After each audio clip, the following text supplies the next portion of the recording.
Terrific. Thank you, Sun. Good morning, everyone. The January 28th, 2022 regularly scheduled committee meeting of the Neighborhoods, Education, Civil Rights, and Culture Committee will come to order. It is 9:31 a.m. I'm Tammy Morales, chair of the committee. Will the clerk please call the roll? Lewis. Present. Nelson. Strauss. Present. Vice Chair Sawant. Present. Chair Morales. Here. 4 present. Terrific. Thank you. Sarah is here. Councilmember Nelson. Thank you. 5 present. Thank you. Good morning, everyone. If there is no objection, today's agenda will be adopted. Hearing no objection, today's agenda is adopted. Colleagues, I want to say good morning to everyone. This is the first meeting of this new committee.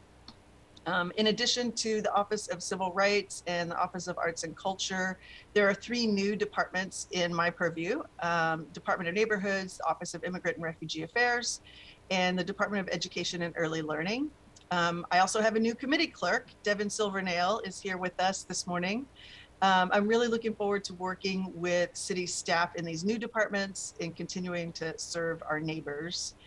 As I was thinking about how this committee came together, whether we're talking about language access for immigrants or supporting economic recovery for our arts community, building a more robust early learning infrastructure for our littlest Seattleites, or investing to support community ownership of land so that we build community wealth. Really, the goals of this committee are to increase access to opportunity and to ensure that my goal is to ensure that we're centering racial equity in how we move forward as a city. I want to invite the public to let us know what you'd like to hear from this committee, from the departments that are here. And I'm happy to incorporate ideas and suggestions into our committee calendar as we dive into the work of these departments. And finally, I want to thank our city staff for the work that they do on behalf of our neighbors. I know very well that working for the city can be challenging, even before COVID. And now that we're entering our 3rd year of the crisis, which I don't think any of us ever could have anticipated, it's really important to acknowledge the work that you've all been doing. So I just want to say thank you. Today's agenda will be hearing from the 3 new departments that are new to me: Office of Immigrant and Refugee Affairs, Department of Neighborhoods, and the Department of Education and Early Learning. So that is what we've got lined up for today.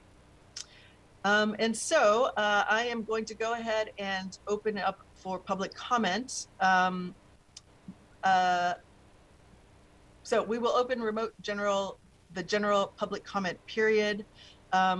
Before I go through the long script, I just want to double check. I don't see that we have anyone signed up for public comment. Is that correct? There is one public comment registrant. There is. Okay. My apologies. So then I will proceed. I'm asking everyone to be patient as we open this online system. We're always looking for ways to fine-tune the process and ensure that we have meaningful public participation in our council meetings. It is our strong intent to have public comment regularly on meeting agendas, but we do reserve the right to modify public comment if we feel that this is being abused or is unsuitable for our meetings. So I'll moderate the public comment period in the following manner. Technically, the comment period is open for 20 minutes if we have people signed up. Each speaker will have 2 minutes to speak. I'll call on the speaker, and if you haven't registered but would like to speak, you can sign up before the end of the public comment period by going to the council's website at seattle.gov/council. And the public comment link is also listed in today's agenda. Once I call your name, the speaker will be given will unmute. Sorry, I just lost my place in the script. Once I call the speaker's name, staff will unmute the appropriate microphone, and an automatic prompt of "you have been unmuted" will be your cue as a speaker to unmute your own phone and by pressing *6 to begin speaking. Please state your name, the item you're addressing, and as a reminder, items should relate to items on today's agenda. You'll hear a chime when 10 seconds are left. Once you hear the chime, please begin to wrap up your comments. And once you've completed your public comment, we ask that you please disconnect from the line. If you'd like to continue following the meeting, you can do so at Seattle channel or other listening options that are listed on the agenda. Okay, so the public comment period is now open. We do have one speaker, Alexander Lomas. So Alexander, if you would please press *6 to unmute, and then you will have 2 minutes to speak. Hi, yep, my name is Alex. And unfortunately, when I looked for the agenda, it didn't provide me the items, but I was planning on commenting on the Department of Neighborhoods and how I hope that this will lead to a less bureaucratically slowing process of building new housing and better dense housing.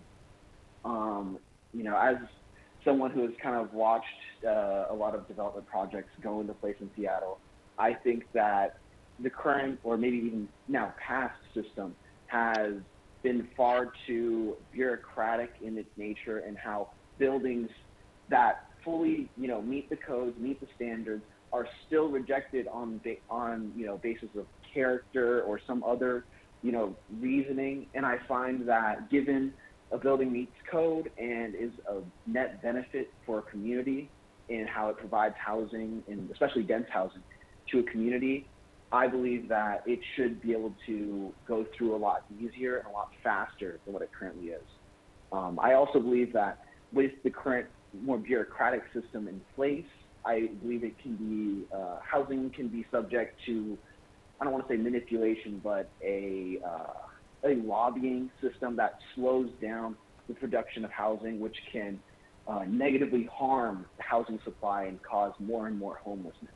So I just wanted to, you know, kind of wish this department the best in kind of fighting that kind of slowdown of new construction and, you know, developing a better housing for Seattle overall. Thank you.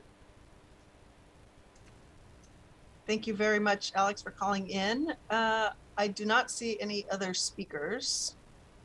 So at this time, we'll close public comment and move on to the first item on our agenda. Will the clerk please read item 1 into the record?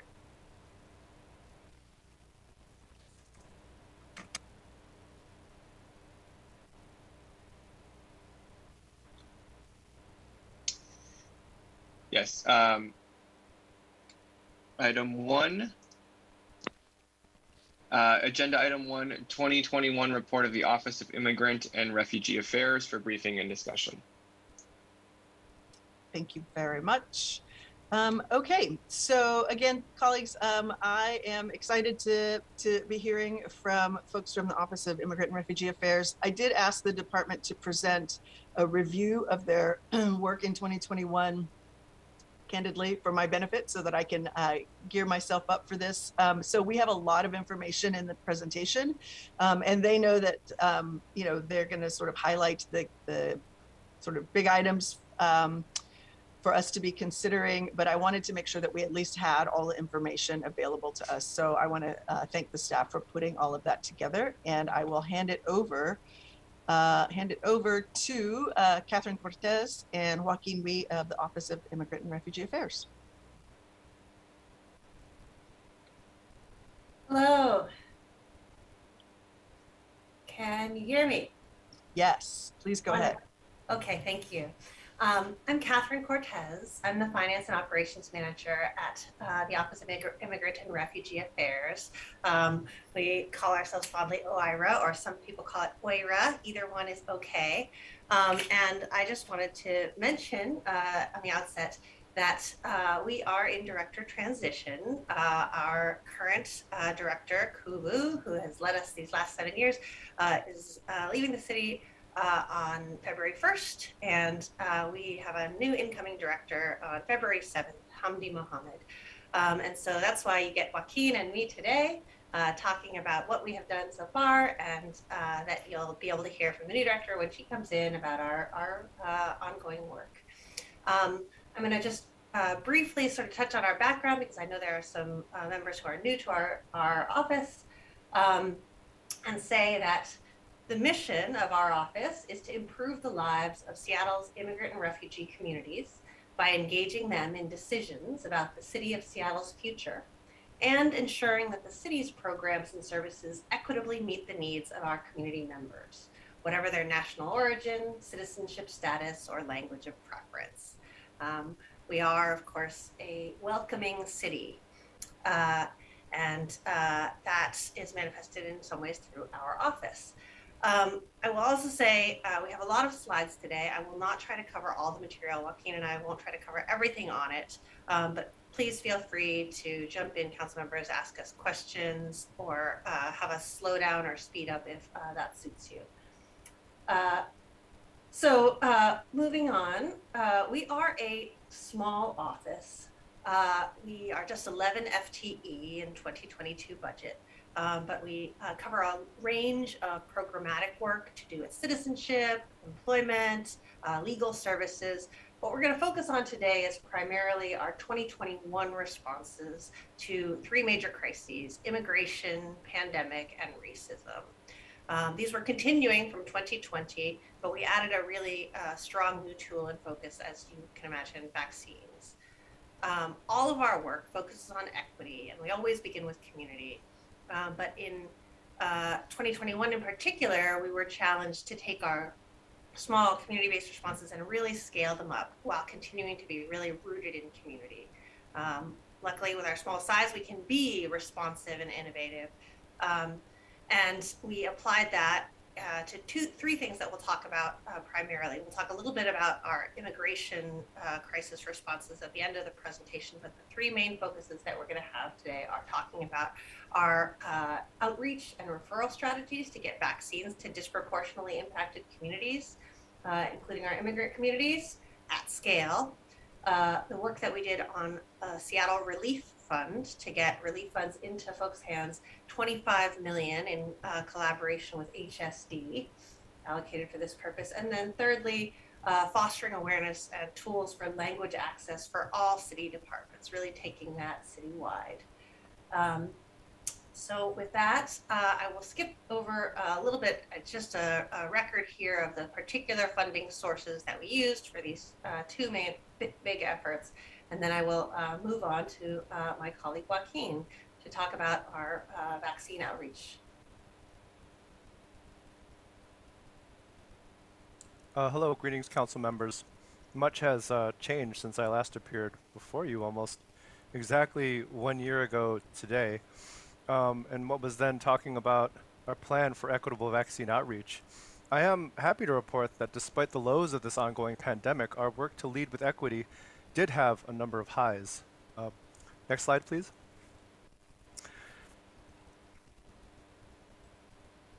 Now, if you've ever completed a racial equity toolkit, you'll know that one of the first steps is community engagement. And despite the very short timeline, we convened 3 large roundtable discussions with immigrant and refugee leaders to help inform the city's vaccine distribution strategy. Next slide, please. Now, this led us to our primary goal to ensure that Seattle's vulnerable BIPOC residents have equitable access to COVID-19 vaccines. And to help us reach that goal, we centered on 3 strategies listed here. 1, ensure COVID-19 materials and information are available in language and at places where specific audiences access information. 2, engage trusted messengers to promote culturally relevant outreach and engagement strategies to reach vaccine-hesitant immigrant and refugee community members. And 3, support access to COVID-19 vaccinations as individuals and families become ready. Next slide, please. Now, for strategy 1, to fulfill our obligations, we focused on ensuring translated City of Seattle COVID-19 web pages and shareable in-language images like the one you see here. We also regularly provided educational materials in language to community groups, including small businesses, faith institutions, and nonprofits. OIRA also conducted a multi-phased ethnic media campaign in 7 languages and 30 online print, radio, and television outlets with messaging to counter vaccine hesitancy and ambivalence and these days recalcitrance. This included sending translated press releases, which could then be easily placed into articles and other stories. And then we contracted with community-based organizations to help inform limited English proficient immigrants and refugees through culturally appropriate activities, such as small outdoor in-person events or through phone calls to community members. Next slide, please. 6 organizations continue to host a dedicated community COVID helpline in Seattle's top languages. And helplines have fielded over 2,000 calls since May 2021. These helpline partner contracts are funded through February, excuse me, and we will be in the process of reaching out to these community organizations to determine which, if any, will continue this service after the end of city funding. It is possible that all or some would like the city to continue to publicize these phone lines and activities via social media or other mediums as we progress throughout the year. Next slide, please. Now for strategy 2, we know that in-language messaging on social media or in Spanish language newspapers can only go so far.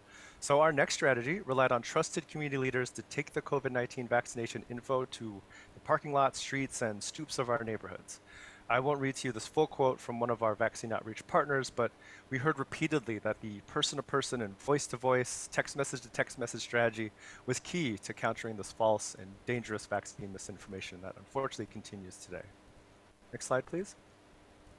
This is a list of community orgs who worked through most of last year to partner with the city, ensuring that the most vulnerable members of their community could access COVID-19 vaccinations. And the image here was taken from a King 5 news report talking about the tremendous work of those, our CBO outreach partners. Next slide, please. Lastly, not only did we work with organizations on helplines and outreach, but perhaps most importantly, we worked to ensure that the Seattle Fire Department vaccination distribution happened in immigrant neighborhoods. This was a huge highlight, to be able to integrate community organizing into this process, a process that led to community vaccination events or pop-ups in partnership with mosques, churches, and nonprofits ready to host. Together, we planned 14 pop-ups from February to June, providing 3,352 vaccinations to mostly BIPOC residents. I'm happy to report that we continue to work with public health and the fire department to plan upcoming pop-ups to address continued need for boosters and pediatric vaccinations. This includes 6 CBO partners organizing pop-ups in this month, January currently. Next slide. What we learned, we sure learned a lot from this experience. And when I say learned a lot, I really mean that what we know to be best practices continue to be proven as, in fact, best practices. 1, impacted communities in need. Impacted communities need identification and program design from the beginning. We integrate them from the beginning. And that, of course, is the cornerstone of the racial equity toolkits. 2, provide compensation to achieve equitable outcomes across communities, of course. 3, always provide translated information. 4, ensure continuity of services through sustained funding and support. And 5, be responsive to adapting processes after hearing community need. Of course, be nimble, and if there needs to be a change in the middle of the process, then be open to the change. I also want to acknowledge the hard work of our friends at the Department of Neighborhoods who are alongside us throughout this process. Together with Seattle Fire and the Office of Emergency Management, we all came together to, well, really save lives. So thank you. Thank you to all my colleagues in the city. Thanks, Joaquin. So now I'll move on, unless there are immediate questions, to talking about the Seattle Relief Fund. We all know what a huge economic impact the pandemic has had on our friends and colleagues and community members. And so the Seattle Relief Fund was funded at the $25 million level by the council to provide direct cash assistance to low-income Seattle households who've experienced these economic impacts and those disproportionately impacted by the public health crisis. And so there were 2 phases to this rollout of funds. In 2020, we had administered the Seattle Disaster Relief Fund for immigrants, which brought $1,000 to $3,000 awards, relief awards to people who had been unable to access federal relief or state unemployment. And this phase 1 of our 2021 Seattle Relief Fund was done recertifying those folks who had received awards who were still eligible because of their income and their Seattle nexus, primarily living in Seattle, a handful of other workers in Seattle or students in Seattle. And we managed to accomplish that, to reach all of our award recipients and recertified so that we sent out almost $6 million in $1,000 and $3,000 awards in that phase. And then phase 2 was a huge second phase that we did in partnership with not only HSD, but departments across the city in an IDT. And that was a new application process that was not just for immigrants, but for low-income residents of Seattle to build on the success of being able to reach out to folks in our SDRF. And of course, just noting here that phase 1 recipients weren't eligible for phase 2, that while immigrants, of course, could apply for phase 2, also it was not any that received money in the first round. I'll mention that the full report and the executive summary on this will be available at the end of February with all kinds of analysis and so forth. So I'm just going to hit the high points here, and we'll make that report available upon request and then broadly publicly available as well once it's complete. So as I mentioned, we were partnering with HSD and with 10 departments around the city. We started with, as we always do, community, hearing from community, what was the need, what was the way that we should define our priority categories, knowing that as much money as we had, we did not have nearly enough to meet need. We worked with a partner that we had worked with successfully to administer the funds, to actually process the responses to applications, and then to make the awards. That was the Scholar Fund. And we engaged 46 partners to conduct outreach in language application assistance for folks who needed that extra help to make sure that our low barrier application was filled out correctly. And we did all this in 9 different languages, in media, 8 different languages in terms of translated materials. And we put a bunch of safeguards in place because we all know that there can be bad actors, and we wanted to prevent that. And we did manage to, with our 13-point system, then expanded, catch some so that we can be sure that those who received awards were really, truly eligible and in need. There were almost 64,000 applications received for the second round, dispersing more than $16 million. And I'll just say a word here on this pie chart. In order to be eligible for this funding, you needed to have a Seattle nexus. Primarily, this was residents in Seattle. So you can see that of those who received the cash assistance in phase 2, almost 99% were Seattle residents. If people said that they were Seattle residents, then we did not go on to ask them the questions about whether they might qualify because they had a Seattle student in their household or because they had a workspace as an artist or cultural worker within Seattle. So that just over 1% is only folks who did not also live in Seattle. There may be, of course, many other artists or Seattle students within that Seattle resident category. We had a number of priority factors that we used to measure people's vulnerability and need. Many people hitting many of these categories, unstable housing and loss of income or job being the highest percentages, that almost, the vast majority of folks who eventually received these $1,000 to $3,000 awards suffered. And we had a really broad racial demographics. These are non-overlapping categories, as you can see. And I will mention also that 31% of our applications that were assisted with were in language, so in a language other than English. And we heard wonderful results from the community. We're just mentioning a couple of anecdotal ones here. I won't, again, read these quotes, but really people who were in dire situations on the brink of eviction, really having bills piling up, that we were able to give at least some small amount of relief. And we managed to get this out before the holidays, which to the money into almost all of the hands of people who are awarded. And so we know that that made a big difference for folks. We really saw Seattle values in action here. strong collaboration with the community, our outreach partners, and strong relationships that we built on within the city to make sure that we can get this done as quickly and as securely as possible. And we very much fulfilled our mission as Immigrant and Refugee Affairs to make sure that language access was at the forefront of this so that people were able to access this regardless of their ability to speak English.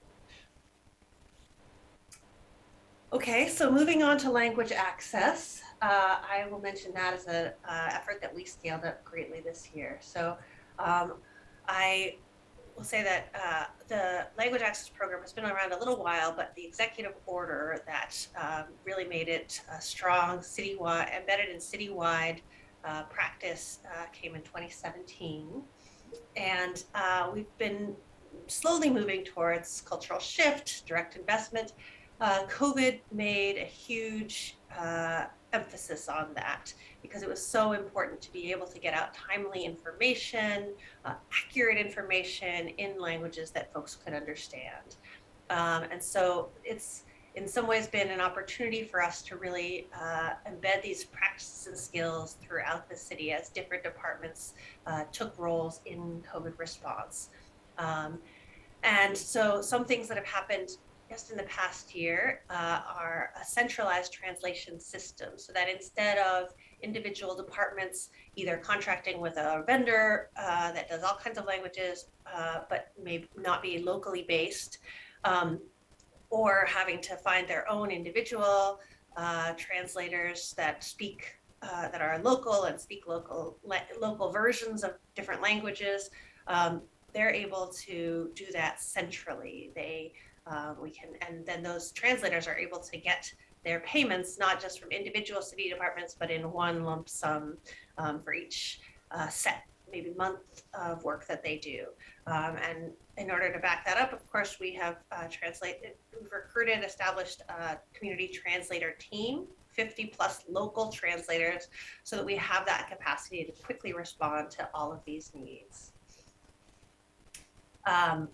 Also, for the first time for the 2023-24 cycle of budget, we worked with departments that had 24 departments submit language access plans that really talk about their need and their spending so far and how that need will be met or what would be needed to meet those needs to translate and communicate in all those languages to their audience in 23-24.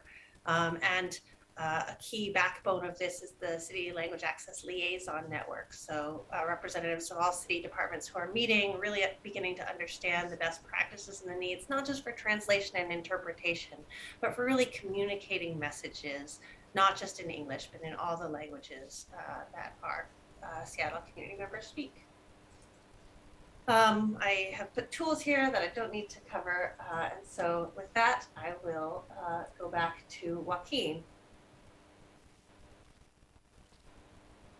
Thanks, Catherine. I'd like to conclude our presentation by briefly discussing our work last year to undo the significant and unfortunately lasting damage that the Trump administration wrought upon immigrant and refugee residents. Next slide, please. While last year Trump was no longer the president, his policies and rhetoric continued to have far-reaching effects on immigrant communities in Seattle. What this means for OIRA is that instead of publishing public comments on the record against anti-immigrant federal rule changes, we started writing comments in support of pro-immigrant and pro-refugee policies, such as reversing Trump's harmful public charge order and increasing refugee admission caps to levels before the Trump administration. Last year, we also continued our national leadership on a number of pro-immigrant actions. We led a coalition of municipalities, including New York City and Los Angeles County, in opposing the Department of Justice's accelerated dedicated court docket. This would erode due process for families seeking asylum at the US-Mexico border. We also continued our leadership in important national coalitions such as Cities for Action and Cities for Citizenship, which helped propel Seattle to become a leading city on immigrant integration, as well as part of the vanguard of cities across the country that defended our immigrant and refugee residents and stood against the Trump administration. Lastly, we were proud to submit our 4 racial equity toolkits, which directly informed our Seattle Relief Fund and COVID-19 vaccination work. This concludes our presentation, and we're happy to take your questions. Thank you. Thanks so much, both of you. I have a couple of questions, and then I'm happy to open it up to my colleagues if they want to chime in about anything. You don't have numbers on your slides, so I'm gonna say the COVID-19 vaccination community helplines. I have it as slide 8. So you mentioned, I think this was the right slide, that this program is funded through February, which is just next month, and is providing really important service, especially since we're still in this, and really want to make sure that everybody has access to the information that they need to be able to access and feel comfortable accessing vaccination. So can you talk a little bit about what happens at the end of February if we can't figure out this funding situation, and what kind of resources you're needing in order to be able to continue these partnerships? And I had a third part of the question, but I forgot. So let's start there. Yeah, I'd be happy to speak to that. So our process, as Joaquin described, is that we fund these small organizations, 6 that you see listed here, in order to maintain helplines. And we also fund some other organizations in order to make sure that they are able to, if not maintain a consistent helpline, to do outreach events and to otherwise make available information in their languages to their immigrant communities. And to do that, we give them a fairly modest monthly stipend of about $4,000 per organization per month. That funding will end, and so what we'll be doing is reaching out to them and determining, are you able to continue providing this service if we're channeling as much information as we can from public health, from other places, to make sure that they're aware of what the city's strategies and resources are. Are they going to be able to continue to fund, whether it's a staff person to be able to answer the phone, or to be sending out translating materials in-house, etc., whether they'll be able to do that. And if they are able to do that, we'll be talking to them about how they might want us to partner with them to continue to publicize the availability of this information in social media, and but our ability to buy ads and in ethnic media and to otherwise publicize or to fund them to continue this ends. And to do that, we're spending about $64,000 a month directly on these community-based organizations in order to be able to staff that and to be able to accompany it with the a media strategy, even a modest one. It would be about $300,000 for 3 months. We would love to be good partners and to be able to look at a longer term of 6 months or so that they can really build in that capacity, maintain it, and know kind of that the city's there with them trying to reach these most vulnerable folks. Does that cover what you? Okay. Yeah, thank you. That's helpful information, additional information. Councilmember Nelson, did you have a question about this slide or a different topic? I do. Well, it's one part is a different topic. Thank you. Do people still need an appointment to get a vaccination at our city-run vaccination sites? Because if so, one thing that I noticed when I visited the Rainier Beach vaccination site when it was last March is the communications that people get. So it's one thing to have multilingual information about these sites, but the appointments, to get an appointment, that website is all in English, and the emails and texts that people get back are in English. And so I'm just wondering, I think that could be, there needs to be some multilingual materials there to help people actually get into a vaccination site, one of the city-run ones, if it's still needed. That's what I wanted to know.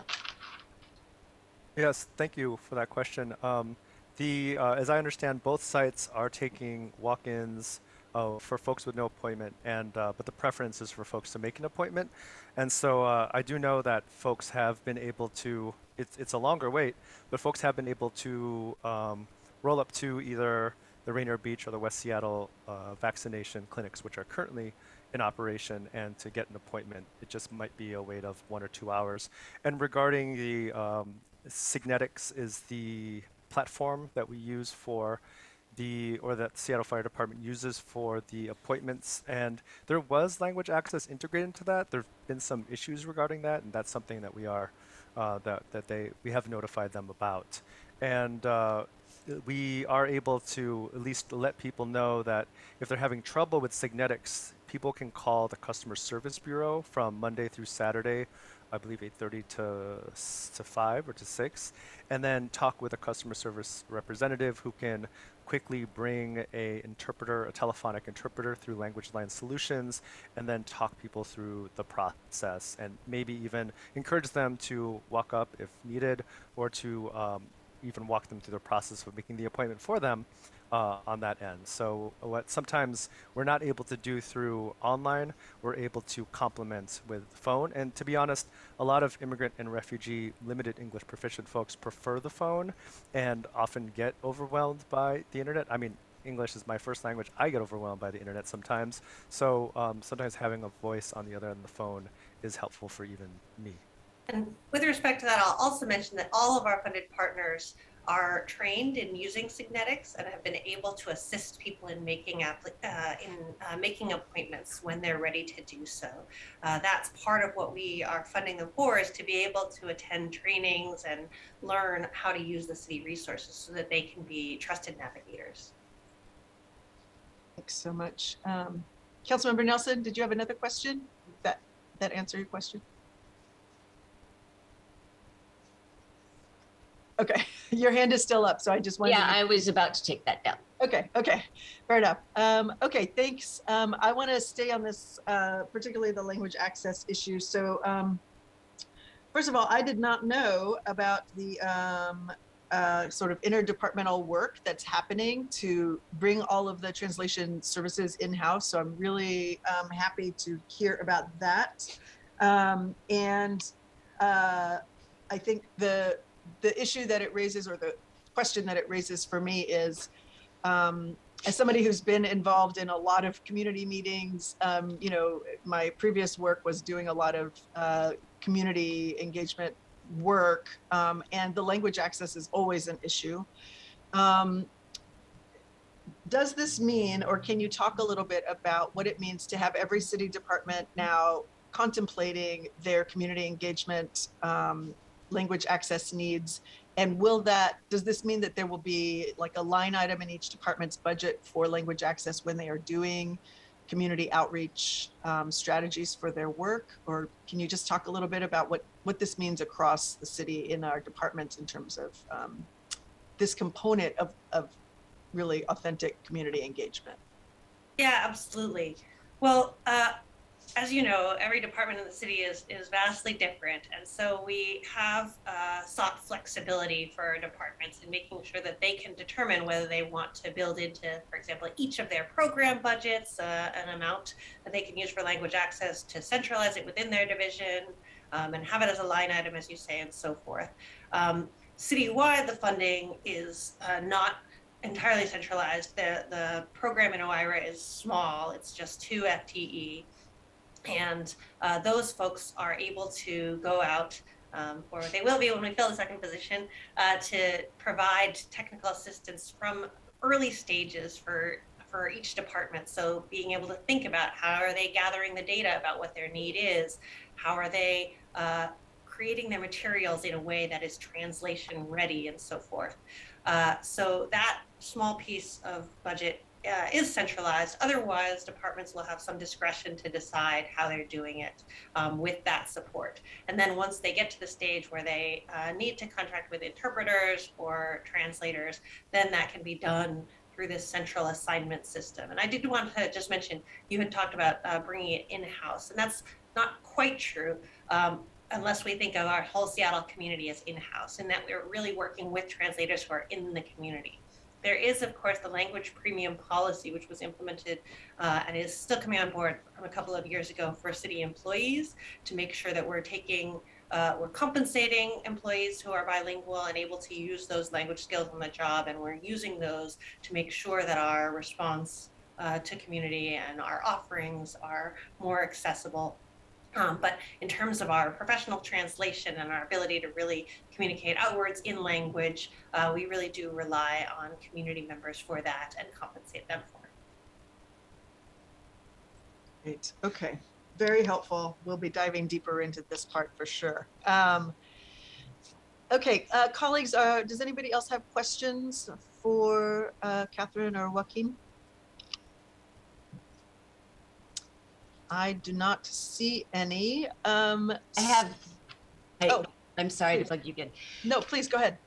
So the utility shutoff moratorium will be ending, and so I just wanted to let folks know that City Light does have a utility discount program, and so I chair that committee, and so please, if you want information about those, or just get the word out that if folks need help on utility bills, there is a discount program that exists.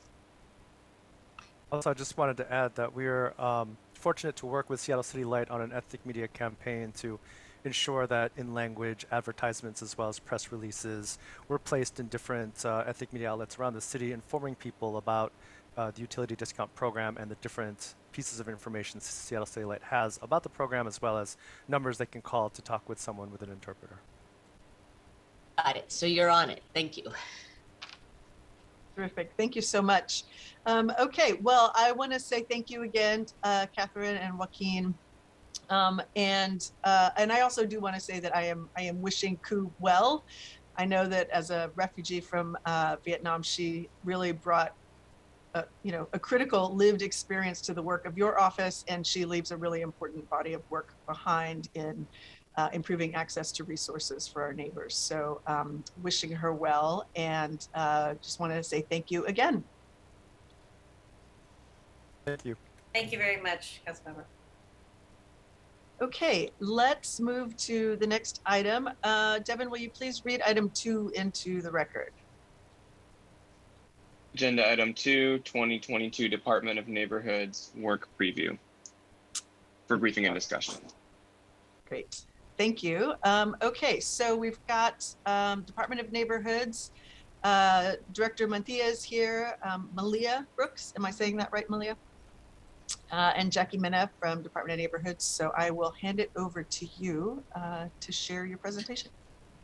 Thank you, Councilmember. Thank you for the opportunity for having us to describe a little bit about what the Seattle Department of Neighborhoods is doing. My name is Andres Mantilla. I am the director of the department. Lucky to be part of a great team, some of which are joined here today with us to talk a little bit of the overview of 2022, talk a little bit about the work that we did in 2021, and then really introduce some exciting new initiatives, including a new division that we're launching in 2022, focused on reimagination and recovery, and specifically on a new generational wealth program. Councilmember, I know that you're very interested in.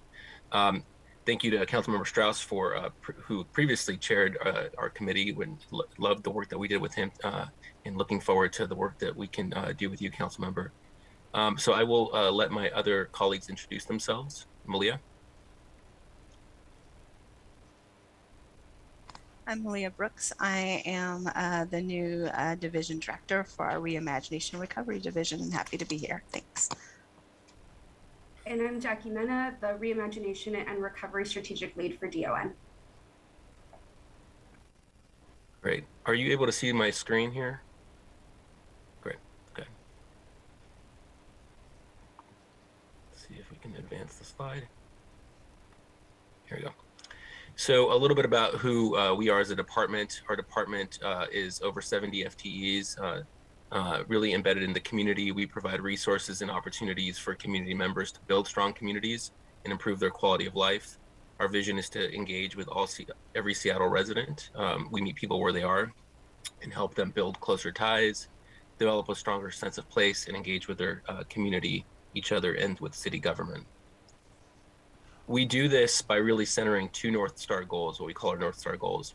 Goal 1 is to put race and equity at the center of all of our decisions and actions. And goal 2 is to invest in the power of community to forge their own solutions.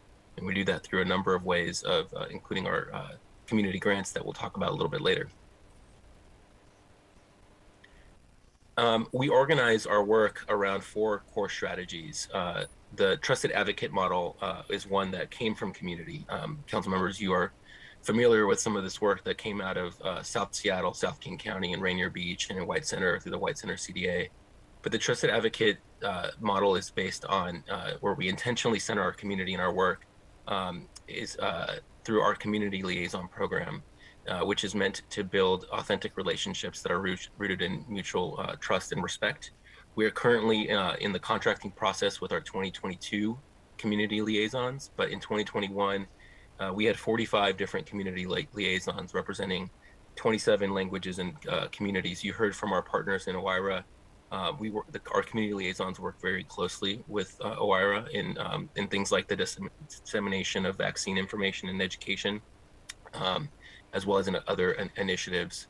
Our people-centered storytelling is where we invest in community stories and provide a platform for community voices to help shape the civic conversation. I really encourage you to take a look at some of those stories. We're consistently publishing those. One went out this week that really kind of highlight the experiences that folks are having through the pandemic and really kind of elevating some of the important storylines for their communities.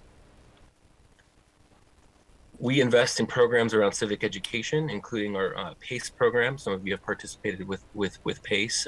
In 2020 and 2019, we led the city's census work in partnership with OIRA as well. And through our civic education program, we share resource knowledge and tools to increase civic participation, cultivate effective civic activists and leaders. And in 2022, part of the civic education and one of our priorities is going to be the council redistricting process that we'll talk about later. And then finally, our 4th core strategy is investing around equitable engagement and investments. This is such a core piece of what we do. Our focus is to engage with communities most impacted by city policies and projects, center their ideas in the development and implementation of city investments. And this is back to investing in the power of communities to forge their own decisions. Our community grants is centered in this work.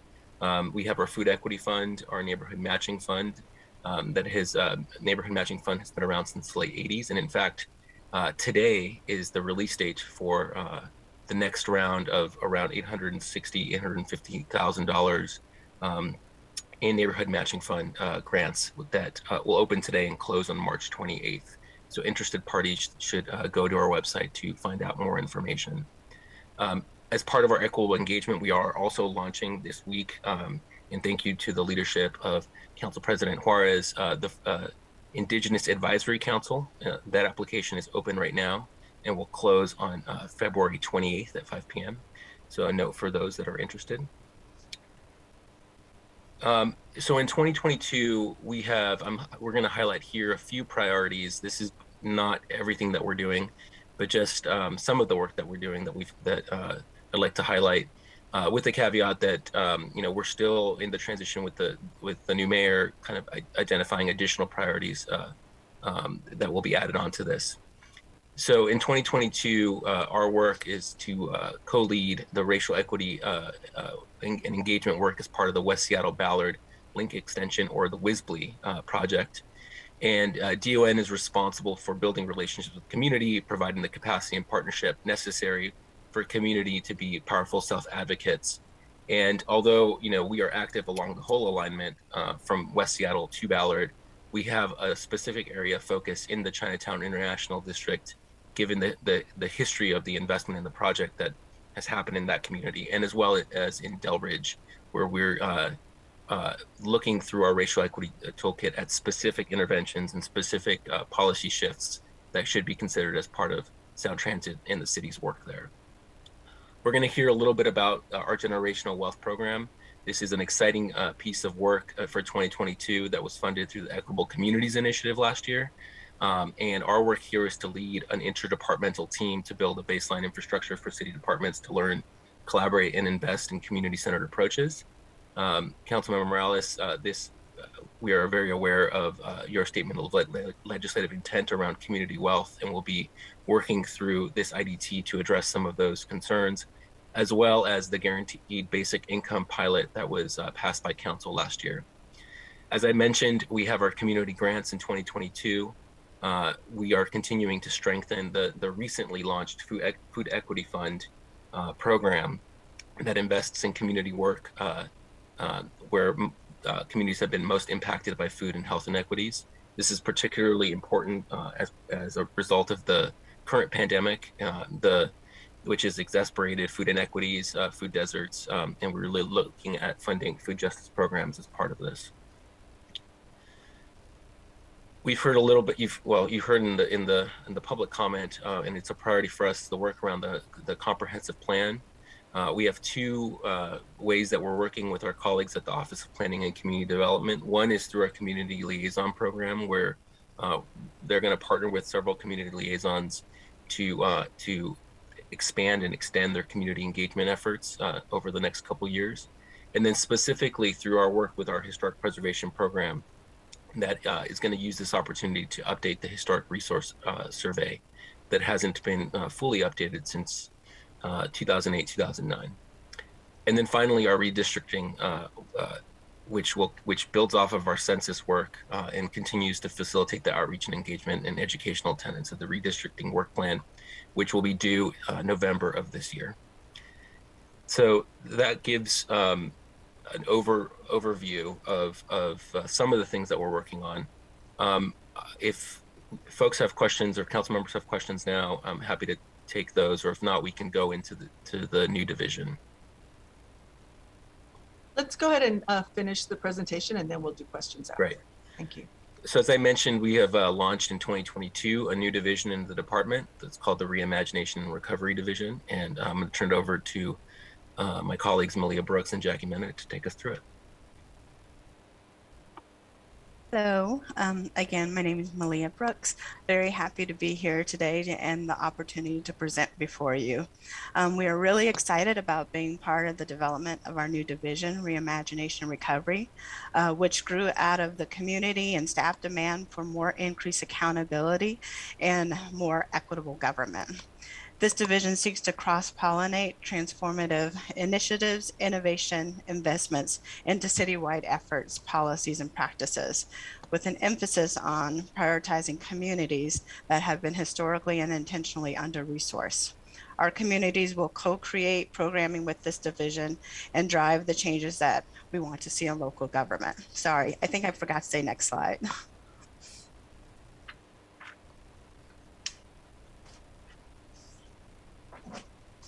Next slide. As part of our division, we have our living system. As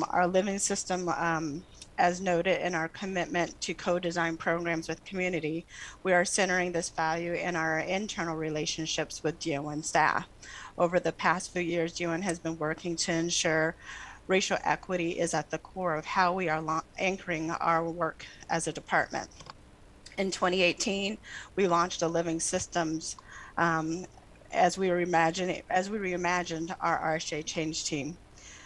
The vision of our living system is to foster a healthy, whole, thriving living system, which results in a diverse people who are resilient, full of energy, peace, compassion, balance, interdependent, connected, in community, a place where there is movement and growth. People feel loved, trusted, protected, and safe. Next slide. Our living system work groups support staff to build racial equity skills, reflect on programs and policies, and lead positive change at the department.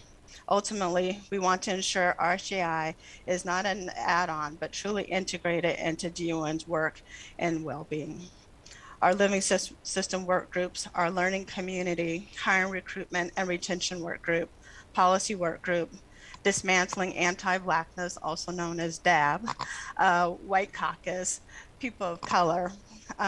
These work groups are organized by our DON living system co-leads. These are 12 staff members that serve as our co-leads, and they're committed to doing RSJI along with their existing work. Next slide, please. For 2022, we are addressing racial equity in 3 system areas in our department. The expansion of our racial equity analysis and transparency in DON's budget processing. Strengthening partnerships between staff and leadership to ensure DON's racial equity structures are seamlessly working together to address the needs of our department and our communities. We're investing in internal communication tools that promote a shared understanding of how DON is building towards racial equity. Next slide, please. Jackie Mena will now present on our new generational wealth program. Yes, thank you, Malia. So we're tremendously excited to follow ECI's lead and structure our generational wealth investments this year in a way that builds a strong foundation for the city to make long-term strides in closing race-based wealth gaps. This means spending this year learning, aligning, and base building. 4 major goals that we've identified for our generational wealth work in 2022 are: 1, building strong alignment among our departments so all departments feel a sense of shared ownership over this work, and we move forward as one city in our strategies. As Andres mentioned, we started convening an IDT a few months ago, and together departments are working on a shared work plan, and by the end of this year we're hoping to have a shared communications plan for how this work is going, how we're measuring impact, and what recommendations we have for how this work can continue at the city. Our second major goal, we'll be launching a community roundtable and learning hub whereby staff and community can partner to develop a shared approach to closing race-based wealth gaps. As part of this exploratory work, we'll be looking into specific strategies such as estate and succession planning, banking, investments in economic markets and real estate, and specifically the impacts of the guaranteed basic income as directed by council last year. Our third major goal, we'll be working with national policy partners to grow our understanding of the opportunities and the barriers that may impact our long-term vision for this work. And lastly, this year we will be launching community-based pilots to begin the work of directly investing in wealth building for BIPOC communities. These pilots will give us tangible actions that we can learn and grow from for future programming and recommendations. These goals are also intentionally interacting and they build off of each other, and that's because we want to really have a multi-layered strategies for how we're addressing economic inequities that are impacting BIPOC communities. Specifically, we hope to build this work so it's addressing systemic issues and can, with time, begin to close the race-based wealth gaps that are impacting our BIPOC communities.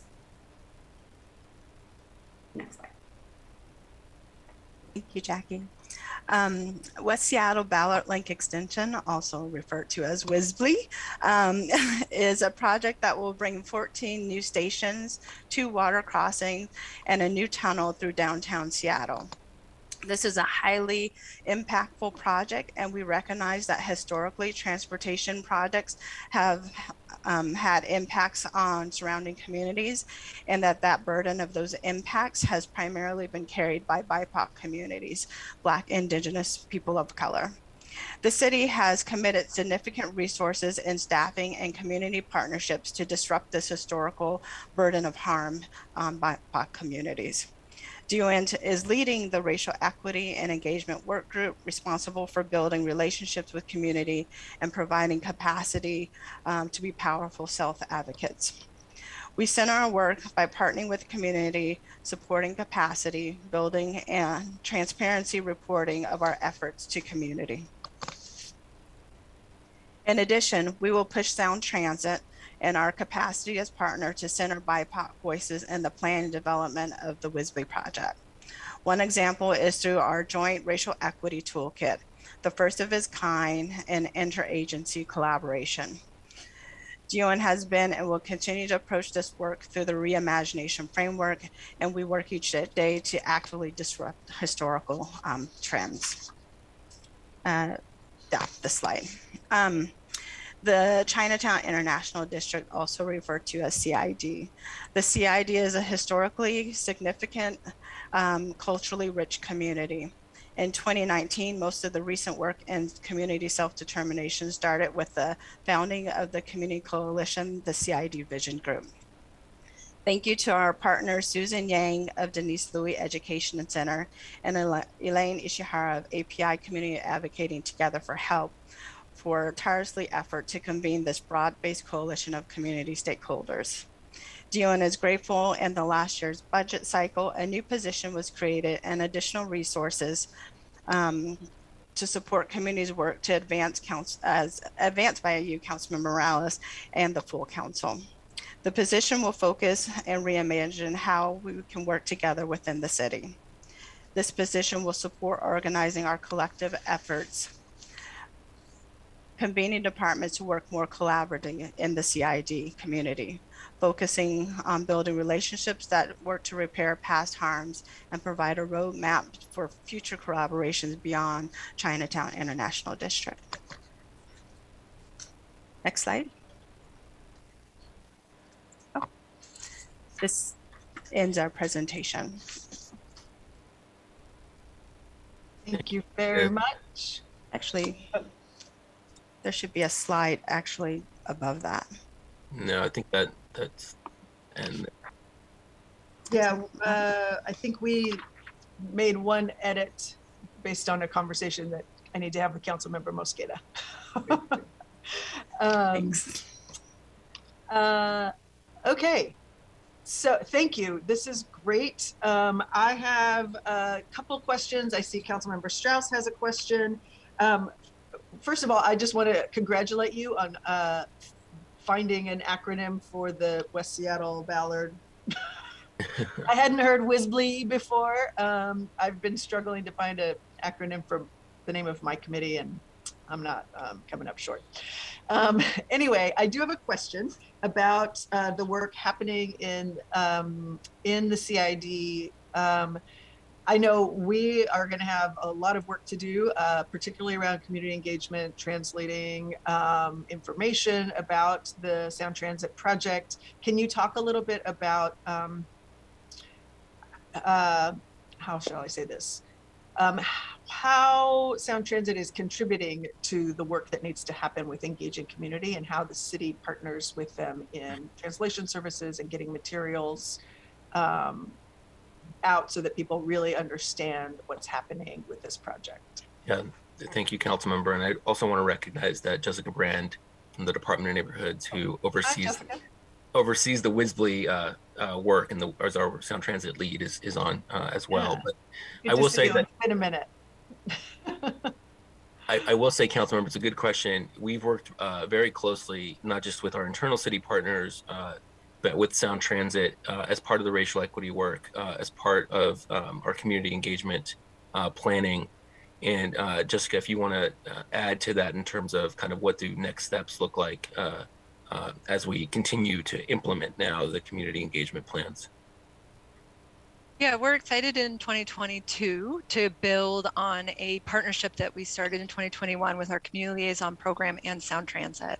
And so we have contracted with 11 community liaisons to be focused in on the Chinatown International District as well as Delridge. And so we started last year with some intensive training and support, and they were able to go out into the community with Sound Transit, doing door-to-door outreach for businesses, attending community meetings, being at fairs and festivals. This year, actually just last night, they were able to be trained up on the important draft environmental impact statement that was just released. And so they will be very much helping to spread the word. Sound Transit has continued to do some translation work, but we were able to, through the community liaisons, actually transition from translation to transcreation. So allowing folks now who understand the content to also help to explain it in language. And so our partnership is one that continues to expand what both agencies are capable of and what both agencies are capable of together. So I'm excited to sort of see how we move forward, but I think a lot of that is in partnership. good to know. I know that's a big challenge. That material is dense, and I can barely understand it in English. So that's kudos to everyone working on that. I want to go to the generational wealth. Well, we don't have to go to the slide, but I have a couple questions. So I really am excited about this work. I am eager to see how we can start to move in this direction of really closing the racial wealth gap, and what the city can do. I know it's going to be across departments, but I'm wondering if you can maybe talk a little bit more about the outcomes that you seek to demonstrate how we're closing those gaps, or if that's if we're just not there yet. But that I'm always thinking about, like, what are the outcomes we're shooting for and how do we get there? And I know this is new and stuff that we're just starting to pull together, but I'd love to hear a little bit, if you have it, about what are the outcomes we're looking for and what are the strategies for getting there? Yeah, we're early in the process, so some of this will change. But Jackie and Malia, do you want to take that one? Sure, I can highlight at least one outcome that we're really looking forward to this year. As I mentioned, we will be launching pilots this year.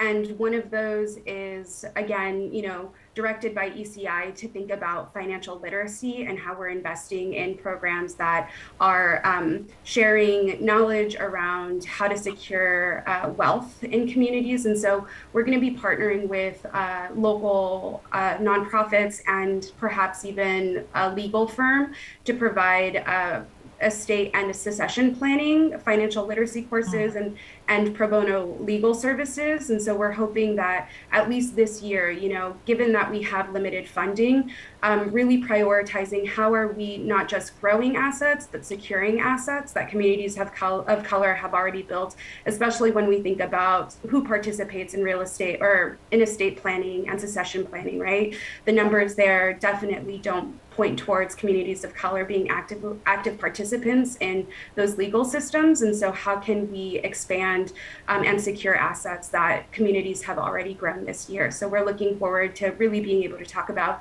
the impact of that pilot this year.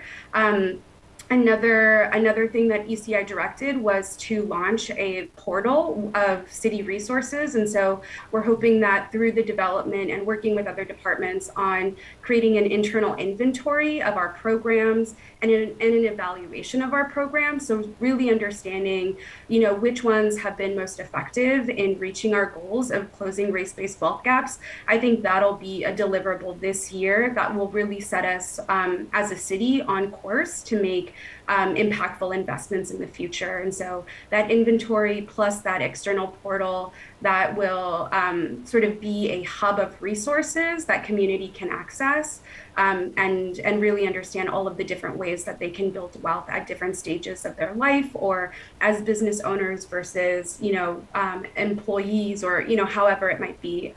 But just having that resource available and in a unified place, I think, will be another strong deliverable that we'll have hopefully by the end of this year. Great. Thank you so much, Jackie. Councilmember Strauss, I'm sorry, you had a question. Oh, thank you, Chair Morales.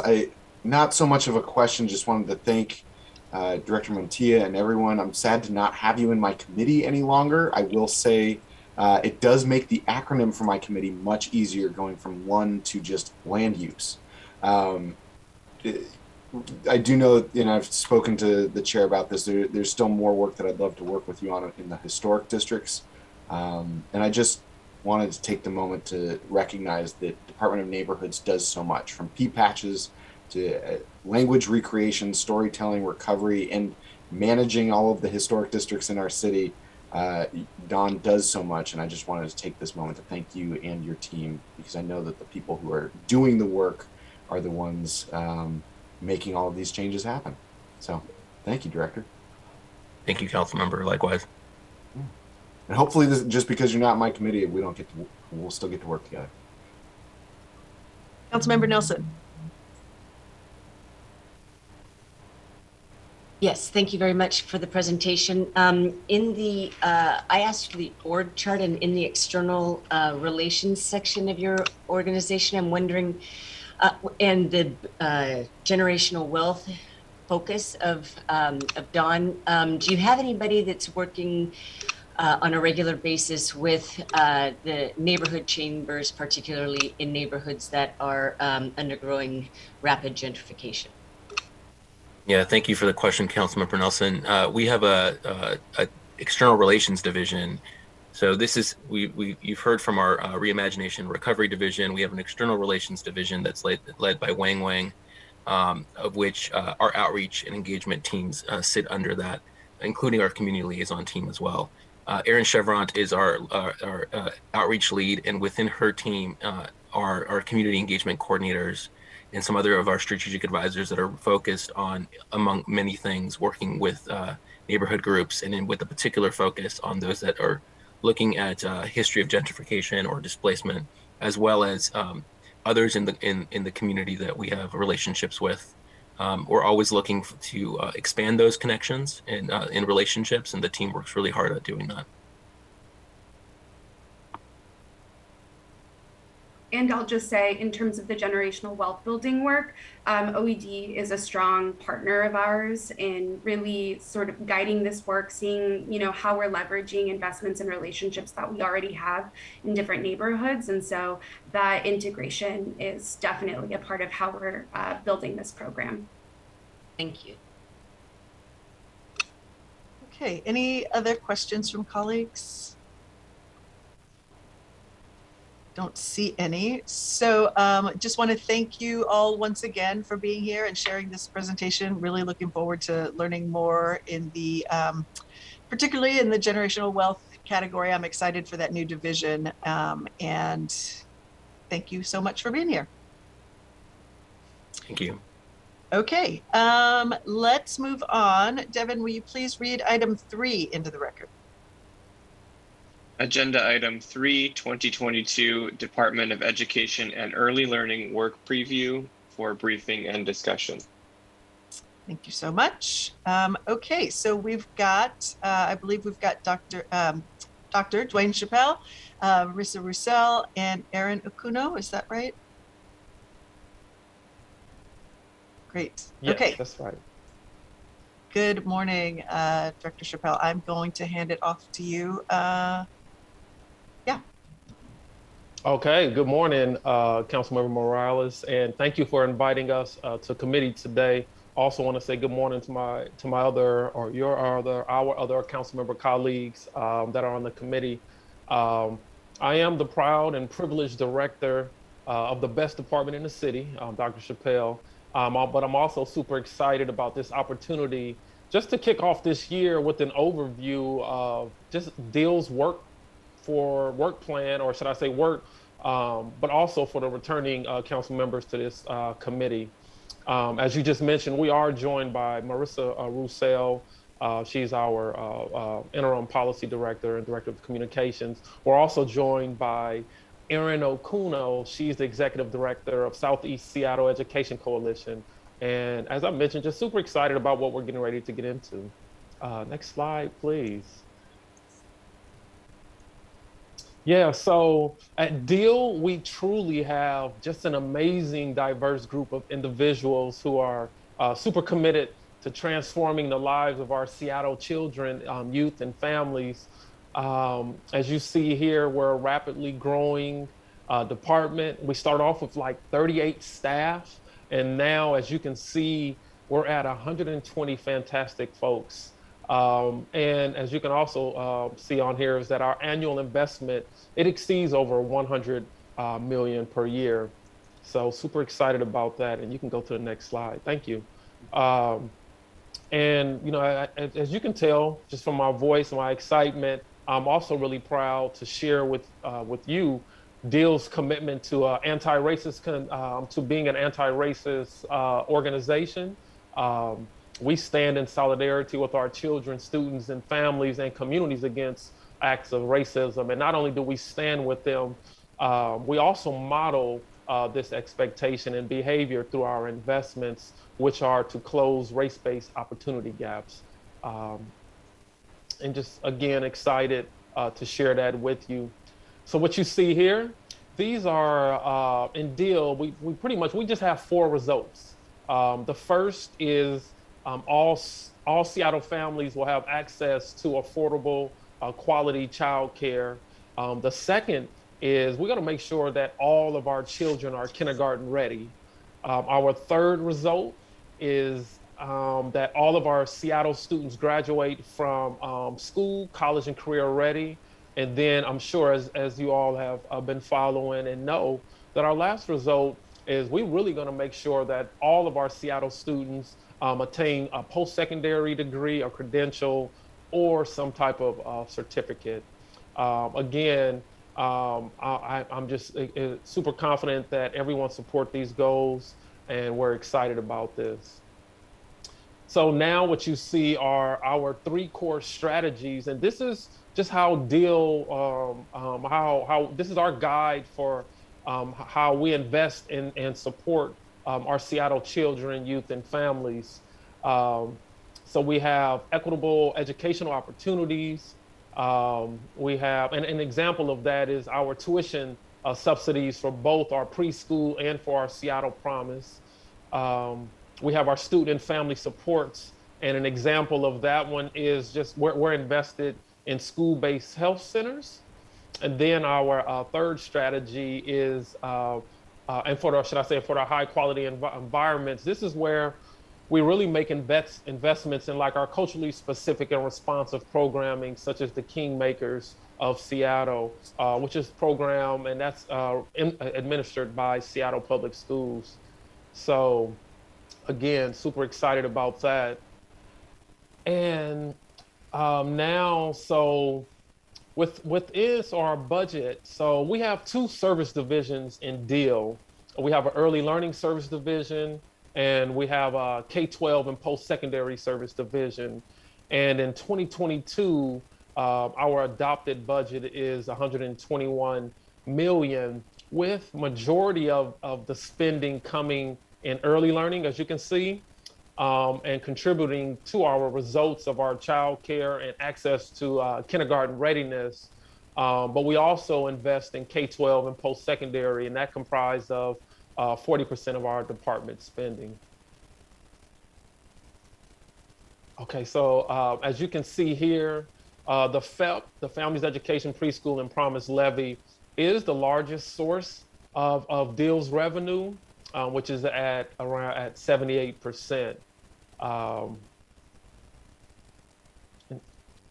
And so, thank you for going to the next slide. So now, for our FEP investments, you know, we convene a levy oversight committee, and this committee, what they do, they review, advise, and just make recommendations and advocate in support of our FEP levy, or should I say our FEP investments and priorities. We have 17 members of this levy oversight committee. Councilmember Morales, you're representing us from the council, and you were there last night.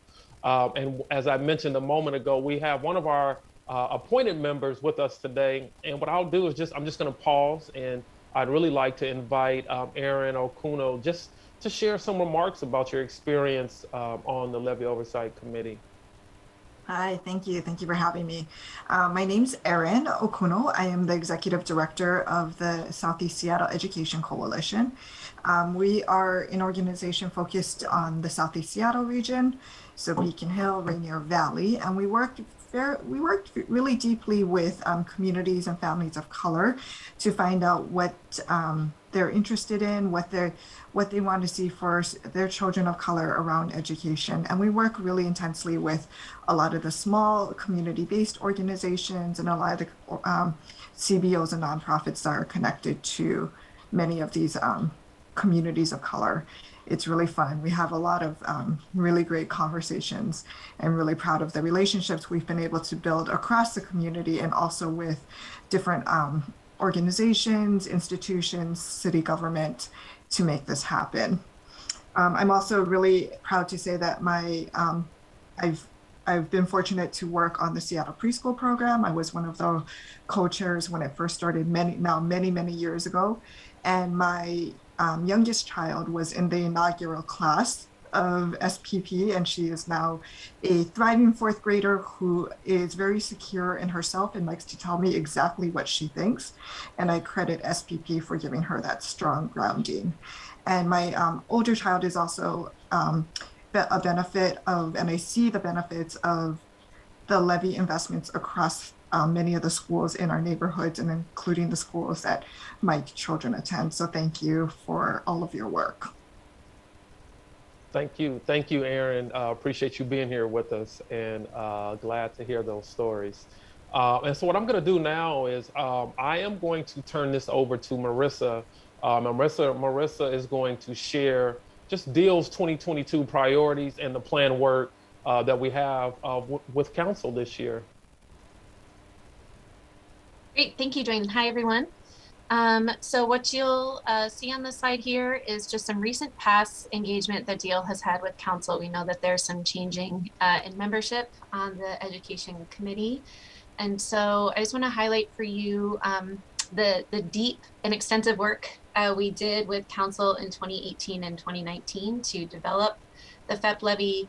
Council passed an ordinance in 2018 that specified council's intent as it relates to the levy, and of course the implementation and evaluation plan.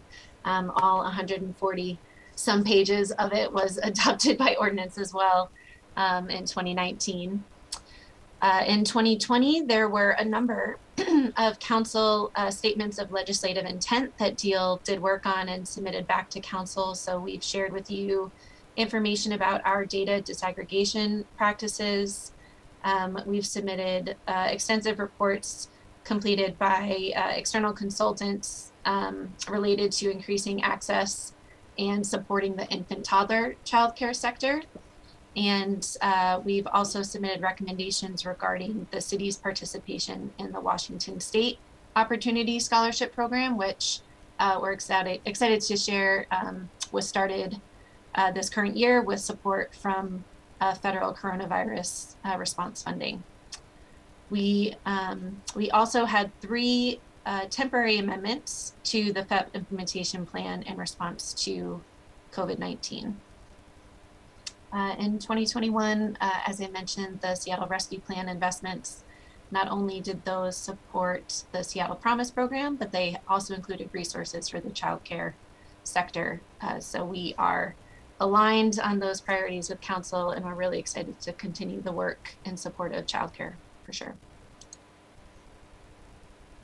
This year, DEEL's priorities are to continue to sustain a response to COVID-19 and to support children, youth, families, and service providers as best we can. We know that there are policy changes on the horizon related to childcare at multiple levels. So King County will be starting their childcare subsidy program. Again, that's funded by the Best Starts for Kids levy.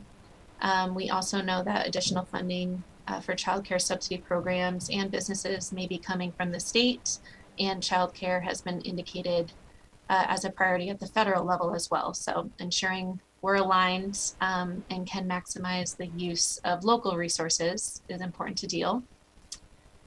And as Dwayne shared, our department has grown really quickly. So in 2018, of course, we took our SPP levy and our Families and Education levy, and they became one, giant levy. And we're really proud of FEP, and the work this year is to build a stronger connection across all areas of investment so that there's a true preschool to post-secondary pathway for Seattle's youth.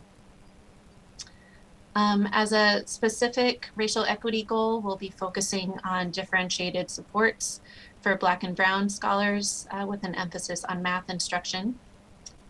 And as we shared with council last year through the Seattle Promise Racial Equity Toolkit that was shared with council, there are some disparities in Promise Scholar outcomes, and we'll be focusing on that this year as well.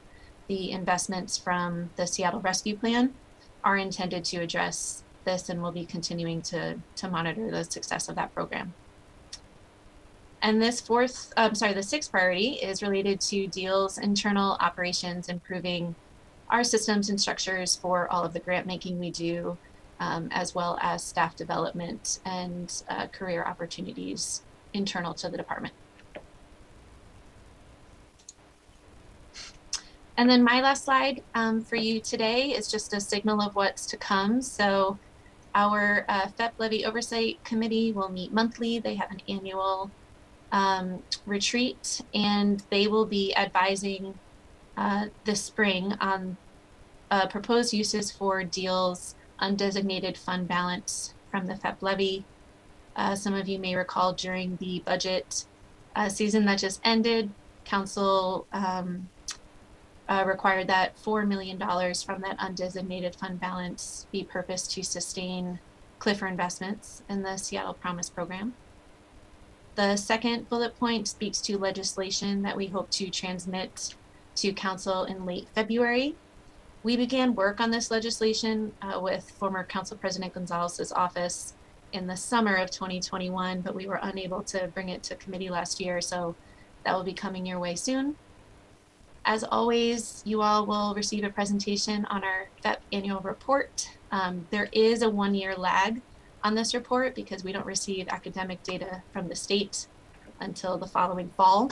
So this will be for the second year of the FEP levy.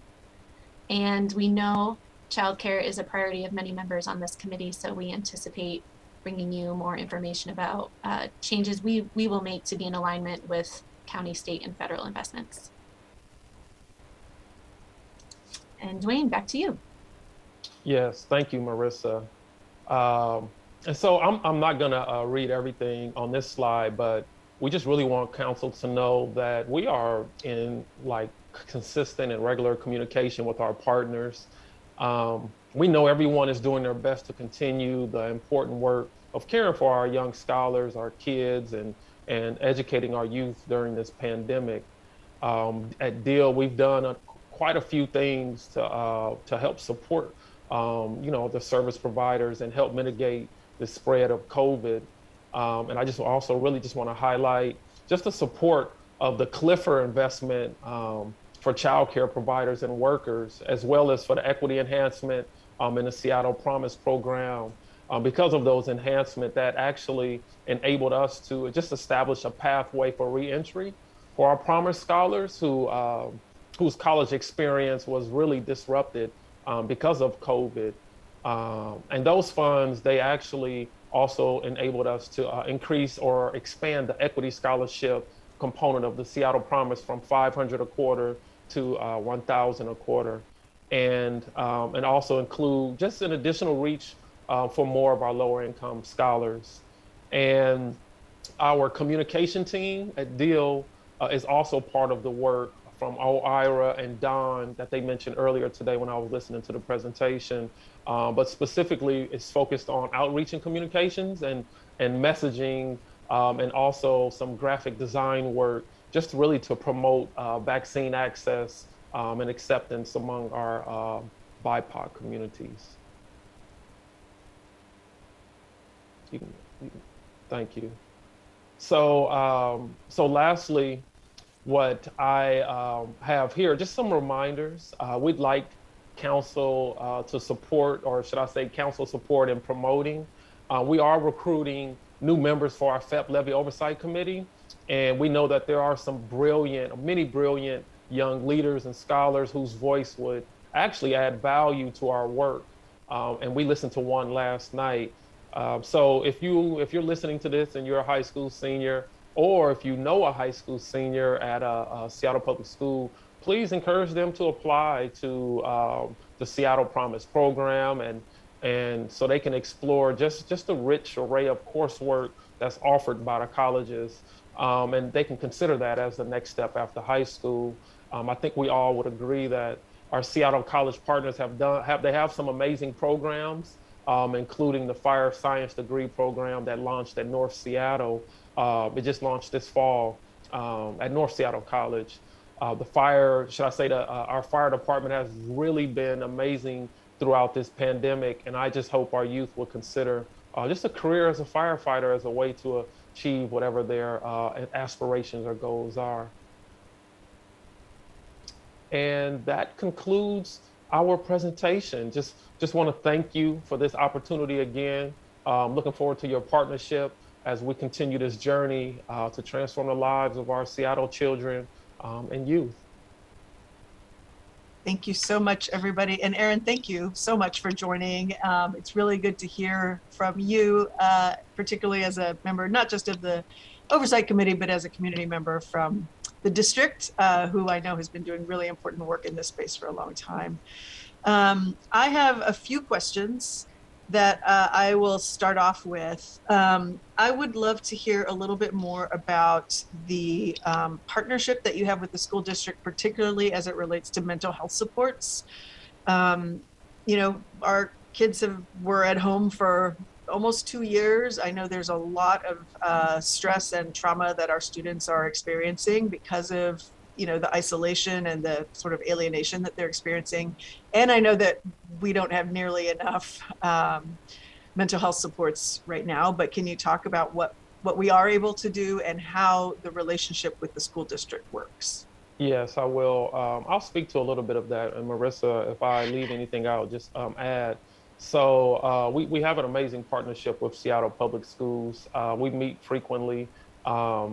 And with them being the largest recipient of most of our funding dollars, you know, there are several constant entry points where we connect with them in regards to the mental health supports that's being provided. So, you know, we provide, there's a school-based health clinic in all of our 17 comprehensive high schools in Seattle Public Schools. And there's a component within the school-based a clinic that provides mental health support. And so there, within those mental health supports, the students have access to the clinics and to the staff that are there just to help them throughout this pandemic.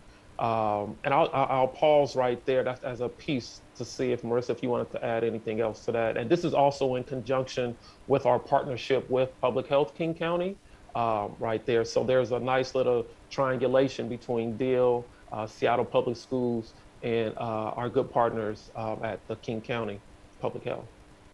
Thanks, Dwayne. The only thing I'd add is that we know this is an urgent issue and concern for our young people. It's being discussed at the federal level, at the state level. So while our school-based health centers do provide clinical services in this space, we acknowledge that it's insufficient for the challenges our youth are facing right now. And I would like to encourage us to think more broadly about what those mental health supports could look like. DEEL has investments with a lot of community-based organizations who, while their staff are not licensed or clinically trained, you know, mental health interventionists, those relationships that young people can develop with other youth workers, adults, teachers, peers, they can support each other. And so we know this is a priority for our Levy Oversight Committee. It's something we'll be talking more about this year with them. And we hope to both focus on the need for clinical services to support mental health, but also think more broadly about what community care and other interventions to help our young people could look like. So thank you for that. So 17 high schools, do we have that kind of support in any of the elementary or middle schools? They do. There's support in elementary and middle schools. We actually just expand. So there's a total of 29 school-based health clinics throughout Seattle Public Schools. And we have them in the high schools, middle schools, and elementary as well.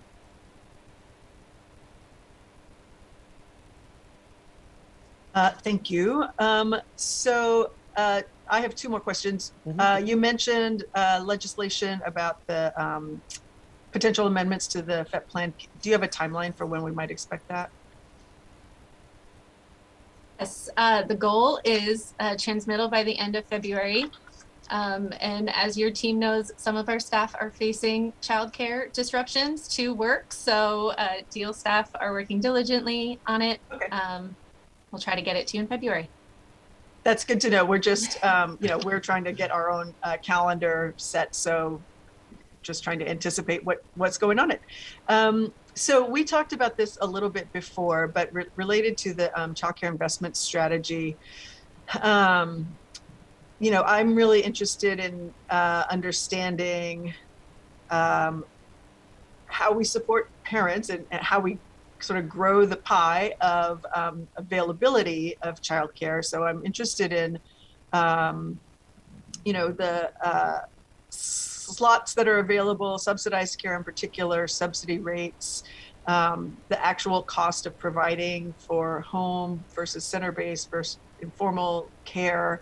And I know we talked a little bit about this, but can you just help us differentiate between that kind of care and the actual work with the preschool programs that DEEL is involved in?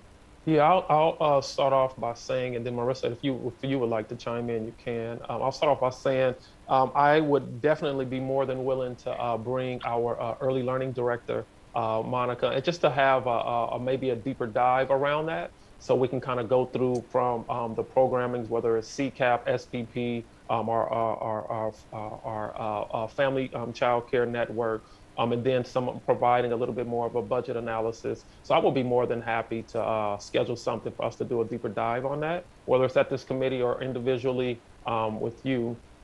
And Marissa, did you want to speak to any other pieces of what she just mentioned as well?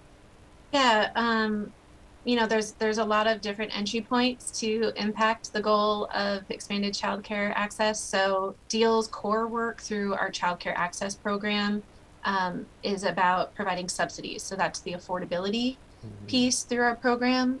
Some changes that we've done in the CCAP program in recent years are we've expanded which providers can participate. So we are now recruiting providers just outside of city limits to support Seattleites. We've increased eligibility for subsidy rates recently in alignment with the state's income thresholds.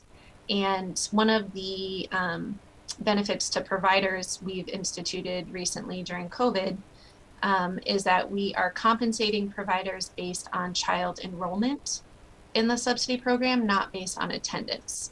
So if I, as a parent, choose to keep my child home from daycare related to COVID, that would not negatively impact a CCAP provider. So those are examples specific to CCAP.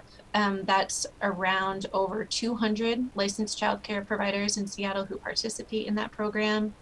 And then, as I mentioned, with the Seattle Rescue Plan funds, those dollars were available to all licensed childcare providers in the city of Seattle. So we're in a space where DEEL's considering our work as it relates to those providers participating in our program, as well as all licensed childcare providers in the city, and a lot more work in this space, both in conjunction with HSD, who have Seattle Rescue Plan funds to support facilities, as well as the county. And then to your question related to the Seattle preschool program, it's a great question because a lot of those providers in SPP are also licensed childcare providers. So there is an intersection in that work. And as Dwayne mentioned, our early learning team is best positioned to answer that question for you. Perfect. Thank you so much. Okay, colleagues, are there any other questions for our folks from DEEL or from our Oversight Committee representative? I am not seeing any. Okay, well, this is all really helpful for me. Thank you for presenting and sharing all this information. We will be following up to get a little deeper dive on some of these issues so that we can make sure we're covering them this year. And if we don't have any other questions, oh wait, sorry. We did not get the presentation in time to post it before the committee. So will we be getting a copy of this to present? Yes, we'll make sure that we send it over for it to be posted. Thank you and so we'll much. make sure, and we'll make sure in the future we get the presentation over in time so it can be posted. Fair enough. Thank you so much. Yes, Councilmember Strauss. Thank you, Chair. I am just wanting to say to Director Chappelle and your entire team, thank you for all your work. Keep it up. I'm just so glad that I get to stay on the committee that you're reporting to.